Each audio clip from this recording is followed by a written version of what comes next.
প্রতিটা সৃষ্টি আল্লাহ পাকের এক একটা মেসেজ দেয়। ঠিক মেয়ে মানুষও একটা মেসেজ দেয়। কি মেসেজ? আল্লাহ পাক মানুষকে সবচেয়ে সুন্দর করে সৃষ্টি করেছেন, আর মানুষের মধ্যে মেয়েদেরকে সবচেয়ে বেশি সুন্দর করে সৃষ্টি করেছেন। আল্লাহ পাকের সবচেয়ে সুন্দর সৃষ্টি হচ্ছে মেয়েরা, এবং তারা খুব নরম হয়, নরম, প্রজাপতি ধরার মতো। প্রজাপতিকে ধাপ করে ধরতে পারবেন না আপনি। শক্ত করে ধরতে গেলে প্রজাপতি নষ্ট হয়ে যাবে, মরে যাবে। প্রজাপতিকে কোমল ভাবে ধরতে হবে। ঠিক মেয়েদের সামনেও আপনার কোমল থাকতে হবে। বেশি হার্ড হতে যাবেন, শেষ। আমি আপনার গার্লফ্রেন্ডের সামনে কোমল হতে বলি নাই, আপনার ওয়াইফের সামনে হতে বলেছি। কোমল থাকলে আপনি জিতে যাবেন। দেখবেন দুনিয়ার চিল্লা ফাল্লা করছে আপনার বাসায়, আপনি চুপচাপ আছেন পাহাড়ের মতো, কোমল আছেন। 5 মিনিট পর দেখবেন নিজেই ঠান্ডা হয়ে এসে বলছে, আচ্ছা সরি, ভুল হয়ে গেছে। আর যদি আপনি চিল্লা ফাল্লার কাউন্টার দিতে যান, তাহলে দেখবেন সুটকেস গোছানো শেষ, বাবার বাড়ি চলে গেছে। ডিল করা খুব ডিফিকাল্ট। এখানে আপনাকে খুবই সবরের পরিচয় দিতে হবে। আল্লাহ পাক বোঝার তৌফিক দান করুন। আর আমরা মা বোনদেরকে রিকোয়েস্ট করব, 4টা মূলনীতি মেনে কাপড় চোপড় পরবেন। আপনার কাপড়টা এমন হবে না যেই কাপড়টা পরলেও অঙ্গ প্রত্যঙ্গ দেখা যায়, বোঝা যায়, এমন হবে না। কাপড়টা এমন হবে না এত টাইট ফিটিং যে আপনার অঙ্গের উঁচু নিচু অবয়ব বোঝা যায়, এমন হবে না। কাপড়টা এমন হবে না যেটা অমুসলিমদের পোশাক, আর কাপড়টা এমন হবে না যেটা পুরুষদের পোশাক। এই মূলনীতিগুলো মেনটেন করে কাপড় পরবেন ইনশাআল্লাহ।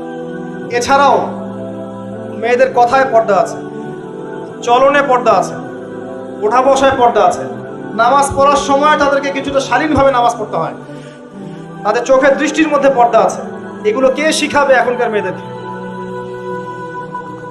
সবসময় বিজি দেখবেন নতুন কোন সিরিয়াল আসছে, নতুন কোন ফ্যাশন আসছে, নতুন কোন পার্লারে কি আসছে, কোন কাটিং আসছে, কোন নায়িকা আসলো। ওই যে বাংলাদেশে কোন এক নায়িকা আসছে,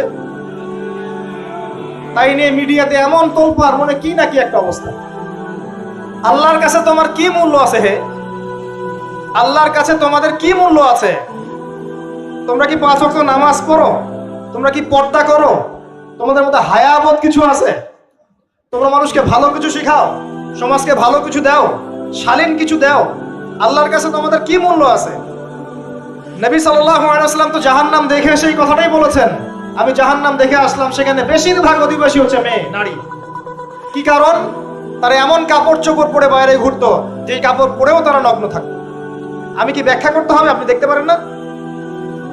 এবং তারা স্বামীর সাথে কুফরি করত। সারা জীবন স্বামী যদি তাদের ভরণ পোষণ দেয়, ভালোবাসে, মহব্বত করে, তাদের জন্য জীবনটা ক্ষয় করে ফেলে, এক পর্যায়ে গিয়ে বলবে, সারাটা জীবন তোমার কাছে কিছুই পাইলাম না। বাস্তব। এগুলোর কারণে মেয়েরা বেশি বেশি জাহান্নামে যাবে। এবং তারা মানুষ মারা গেলে মাতম করে, বুক পিঠ চাপড়ায়, এই কারণে যাবে। এবং তর্ক লাগলে অভিশাপ দেয় বেশি, এই কারণে যাবে। আল্লাহ পাক আমাদের মা বোনদেরকে হেফাজত করুন। তবে একটা হাদিস আছে সুসংবাদের। নবী সাল্লাল্লাহু আলাইহি ওয়াসাল্লাম বলেছেন, একজন নারী যদি 4টা কাজ করতে পারেন, জান্নাতের যে কোনো দরজা দিয়ে ইচ্ছা প্রবেশ করতে পারবেন।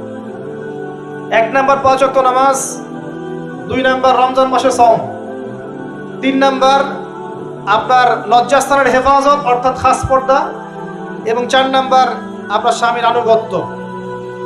ফ্যামিনিস্ট আকীদার মেয়ে হলে আনুগত্যকে দাসত্ব মনে করে, স্বামীর আনুগত্যকে তারা দাসত্ব মনে করে। স্বামী কে? স্বামীর সম্মান বোঝেন আপনি? স্বামী কে? যার ব্যাপারে নবী সাল্লাল্লাহু আলাইহি ওয়াসাল্লাম বলেছেন, আমি যদি আল্লাহ ছাড়া অন্য কাউকে সেজদা করতে বলতাম, তাহলে মেয়েদেরকে বলতাম তারা যেন স্বামীদেরকে সেজদা করে। আপনাকে আমি কিভাবে বুঝাবো স্বামী কে, স্বামীর মর্যাদা কোথায়? এগুলো কি ইসলাম মেয়েদেরকে ডমিনেট করছে এগুলো দিয়ে? কেন? এই স্বামী আপনার জন্য সারাটা জীবন ক্ষয় করে ফেলে। একটা চোর পর্যন্ত, একটা চোর, একটা করাপ্টেড মানুষ, দুর্নীতিগ্রস্ত মানুষ, সে চুরি করে, দুর্নীতি করে এনে বাচ্চাকে খাওয়ায়। একটা ধর্ষক পর্যন্ত ওর মেয়েকে আদর করে। পুরুষ মানুষ কি জিনিস কেমন করে বুঝবেন? সারাটা জীবন ক্ষয় করে ফেলায়। যদি আপনি তার আনুগত্য করেন, তার সামনে সুন্দর মতো থাকেন, তার কথার সাথে তর্ক না করেন, ভালোবাসা দিয়ে থাকেন, আপনার জন্য সে জীবন দিতে প্রস্তুত থাকে। এরকম পুরুষ মানুষ। আপনাদেরকে কেউ চোখ তুলে তাকালে চোখ তুলে ফেলাবে, এরকম পুরুষ মানুষ। আর এখন তো পরিস্থিতি ডিফারেন্ট। বাসায় পুরুষ বাইরের ছেলের সাথে ফোনে প্রেম হয়ে গেছে, পালায় চলে গেছে, বিয়ে করে ফেলছে। দেখবেন বাসায় স্ত্রী আছে, বাইরের মেয়ের সাথে প্রেম করে বিয়ে করা শেষ। বিয়ে করলে সমস্যা নাই, ব্যভিচার করে ফেলছে, বিয়ে সে করতেই পারে, সে যদি সমতা রক্ষা করতে পারে, সেটা তার ডিফারেন্ট ইস্যু, এটা অন্য ইস্যু। তো স্বামীর আনুগত্য আপনাকে কিভাবে বুঝাবো? এটা দাসত্ব নয়। নবী সাল্লাল্লাহু আলাইহি ওয়াসাল্লাম বলেছেন, কোনো স্বামী যদি কোনো স্ত্রীকে চায়, তার প্রয়োজনের জন্য চায়, মহব্বতের জন্য, স্ত্রী যদি চুলায় রান্না করতে থাকে, ওই রান্না ফেলে দিয়ে তাকে আসতে হবে। হাদিস। রাতের বেলা স্বামী স্ত্রী শুয়েছে, স্বামীর চাহিদা আছে, স্ত্রীর কোনো সমস্যা নাই, স্ত্রী ফিট, ইচ্ছা করেই অহেতুক স্বামীকে বলল আমি রাজি না, উল্টা পাশে মুখ করে ঘুমিয়ে গেল। আল্লাহর নবী বলছেন, সারা রাত আল্লাহর পক্ষ থেকে একজন ফেরেশতা আসবে, এসে এই নারীকে অভিশাপ দিতে থাকবে। এখন এগুলো হাদিস শুনলে বলবে যে ইসলাম তো মেয়েদেরকে ছোট করছে। একজন মেয়ে তার, একজন স্বামীর কথা বলছে, স্বামী তার মেয়ে, তার স্ত্রী, তার মা, তার বোন, সবাইকে তার মিরাসের হক দিতে হয়। একজন মেয়ে তার বাবার সম্পত্তি পায়, কোনো কোনো ক্ষেত্রে তার ভাইয়ের সম্পত্তি পায়, তার স্বামীটা তো পাই, তার ছেলেরটাও, নানি হলেও সম্পত্তির হক আছে। একটা মেয়েকে চতুর্দিক থেকে সিকিউর করা হয়েছে ইসলামে। তারপরেও কিছু ফ্যামিনিস্টের কারণে এরা বলবে যে মেয়েদেরকে ইসলাম ছোট করছে। হ্যাঁ, মেয়েদেরকে ইসলাম কেন ছোট করছে? কারণ পর্দা করে যে বাইরে বেরোতে বলেছে, ঢ্যাং ঢ্যাং করে নগ্ন হয়ে বেরোতে নিষেধ করেছে, এই কারণে। যদি বলে যে হ্যাঁ ইসলাম আপনাদেরকে ফ্রি মিক্সিং এর স্বাধীনতা দিচ্ছে, আপনারা সবাই ফ্রি মিক্সিং করেন, গেঞ্জি পরেন, টি শার্ট পরেন, স্যান্ডো গেঞ্জি পরে বাইরে ঘুরে বেড়ান, টাইট ফিটিং প্যান্ট পরে বাইরে ঘুরে বেড়ান, সব জায়গায় আপনারা ফ্রি মিক্সিং করেন, পর্ন দেখেন, জেনা করেন, মদ খান, ইসলাম খুব ভালো। তখন তোমাদের জন্য তো ইসলাম নয়, তোমরা জাহান্নামে যাও, আল্লাহর কি আসে যায়? ইসলাম তোমাদের জন্য নয়, তোমরা জাহান্নামে গিয়ে মরো, ইসলামের কিচ্ছু যায় আসে না। আল্লাহর ওয়াস্তে পারিবারিক আদর্শের দিকে ফোকাস করেন প্রিয় ভাই। নিজে জাহান্নামের আগুন থেকে বাঁচান, পরিবার বর্গকে বাঁচান, পরিবার বর্গকে বাঁচান। পরিবার আরেকটা পার্ট হচ্ছে আপনার পিতামাতা। পিতামাতার সাথে খারাপ আচরণ করতে যায় না আল্লাহর ওয়াস্তে। সেই ব্যক্তির জন্য ধ্বংস যার পিতামাতা বেঁচে আছে, তাদের হক আদায় করে সে জান্নাতে যেতে পারবে না, তার জন্য ধ্বংস। আরেকটা অংশ আছে আপনার সন্তান সন্ততি। বাচ্চা কাচ্চার প্যারেন্টিংটা খুব সুন্দর করে করেন। যখন আপনি স্ত্রীর সাথে মিলন করতে গিয়েছেন, তখন দোয়া পড়েন, আল্লাহুম্মা বিসমিল্লাহি আল্লাহুম্মা জান্নিবনি শাইতান ও জান্নিবি শাইতান মা রাযাকতানা। আমার মনে হয় এখনকার জেনারেশন যেগুলো আছে ফাসেক, মাদক সেবন করে, পর্নোগ্রাফিতে আসক্ত, ইয়াবাখোর, স্মাগলিং করছে, চুরি করছে, হাবিজাবি, ধর্ষণ করছে, আমার মনে হয় না তাদের পিতামাতা তাদেরকে জন্ম দেওয়ার সময় এই দোয়াগুলো পড়েছিল। কারণ পিতামাতা এই দোয়া পড়লে ওই সন্তানকে শয়তান স্পর্শ করতে পারে। সন্তান হবে, সন্তান ছেলে হোক মেয়ে হোক, আপনার এটা নিয়ে মন খারাপ করার কিছু নাই। একজন কন্যা সন্তানকে লালন পালন করে সৎপাত্রে পাত্রস্থ করলে এই মেয়ে পরকালে আপনার জন্য জাহান্নামের আগুন থেকে ঢাল হয়ে যাবে। যার কাছে দুইজন মেয়ে আছে, দুইটা মেয়েকে সে ভালো করে মানুষ করেছে, নবী সাল্লাল্লাহু আলাইহি ওয়াসাল্লাম বলছেন সে জান্নাতে আমার সাথে এমন করে থাকবে। এইভাবে কেউ যদি বিধবার দায়িত্ব নেয়, সেও নবী সাল্লাল্লাহু আলাইহি ওয়াসাল্লামের সাথে এইভাবে থাকবে। এতিমের দায়িত্ব নেয়, এইভাবে থাকবে।